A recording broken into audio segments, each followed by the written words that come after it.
We have to talk to ourselves and tell ourselves the truth. The truth is this. We're living in a tough economy. The truth is life is not fair. The truth is there are corporate leaders who are irresponsible. All of that is true. But at the end of all of that analysis, the truth is we are responsible for handling our own business. I tell the men in our church all the time, I don't want a judge to have to tell me how to support my own children. That's my job.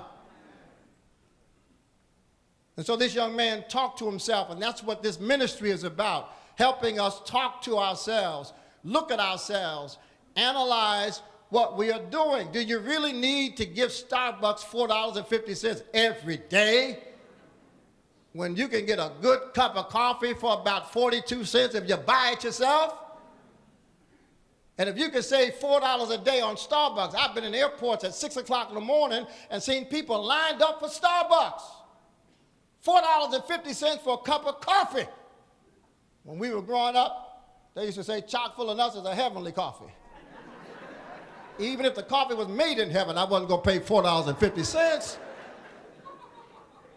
$4 a day times 200 days is $800. Multiply $800 times 20 years. You got yourself a good investment just from cutting back on Starbucks. So yeah, I know my friends want me to go after the payday lenders, and I will. We're going after the payday lenders. It should not be legal to charge someone 500% on a $500 loan. It should be outlawed. We're going after them. We recognize the fact that the banking industry is now being allowed to unleash a new round of predatory loans, and you're going to start getting more credit card offers in the mail. We know that, but in the meantime, just because they send it to you doesn't mean you have to open it.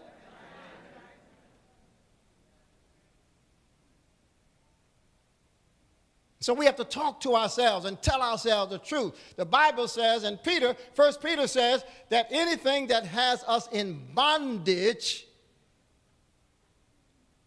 is that which controls us. And some of us are spendaholics, shopaholics. And if you look at America compared to other nations, we save a smaller percentage of our income than almost any other society. And so we have nothing to leave our children except bills. I had 4 grown people who are siblings come to me, Pastor. They all have jobs.